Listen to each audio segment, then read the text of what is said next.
രാജ്യത്തിന്റെ 78ാം സ്വാതന്ത്ര്യദിനം സംസ്ഥാനത്ത് വിപുലമായി ആഘോഷിച്ചു. തിരുവനന്തപുരം സെൻട്രൽ സ്റ്റേഡിയത്തിൽ മുഖ്യമന്ത്രി പിണറായി വിജയൻ ദേശീയ പതാക ഉയർത്തി. നാടിനെ ഇരുണ്ട കാലഘട്ടത്തിലേക്ക് തിരിച്ചു കൊണ്ടുപോകാൻ ചിലർ വർഗീയതയെ ആയുധമാക്കുന്നതായി മുഖ്യമന്ത്രി പറഞ്ഞു. തിരുവനന്തപുരം സെൻട്രൽ സ്റ്റേഡിയത്തിൽ കോരിച്ചൊരിയുന്ന മഴയിലായിരുന്നു സ്വാതന്ത്ര്യദിനാഘോഷം. മുഖ്യമന്ത്രി പിണറായി വിജയൻ ദേശീയ പതാക ഉയർത്തി. സായുധ സേനാംഗങ്ങളുടെ പരേഡ് പരിശോധിച്ച മുഖ്യമന്ത്രി സല്യൂട്ട് സ്വീകരിച്ചു. പാലക്കാട് ASP അശ്വതി ജിജിയാണ് പരേഡ് നയിച്ചത്.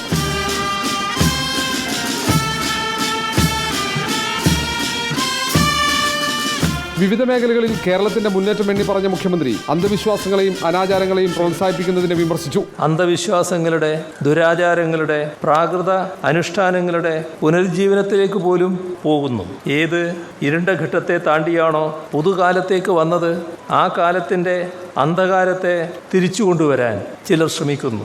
അത് നമ്മുടെ മതനിരപേക്ഷതയെപ്പോലും അപകടത്തിലാക്കുന്നു. വിവിധ ജില്ലകളിൽ മന്ത്രിമാർ പതാക ഉയർത്തി. കോഴിക്കോട് വിക്രം മൈതാനിയിൽ വനമന്ത്രി AK ശശീന്ദ്രനും മലപ്പുറം MSP മൈതാനിയിൽ റവന്യൂ മന്ത്രി K രാജനും പതാക ഉയർത്തി.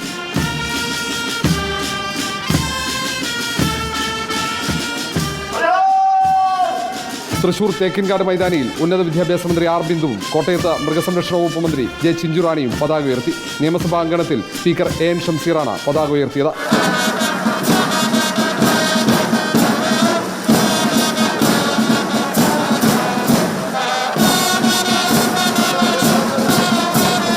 KPCC ആസ്ഥാനമായ ഇന്ദിരാഭവനിൽ അധ്യക്ഷൻ K സുധാകരനും AKG സെന്ററിൽ MV ഗോവിന്ദനും പതാക ഉയർത്തി.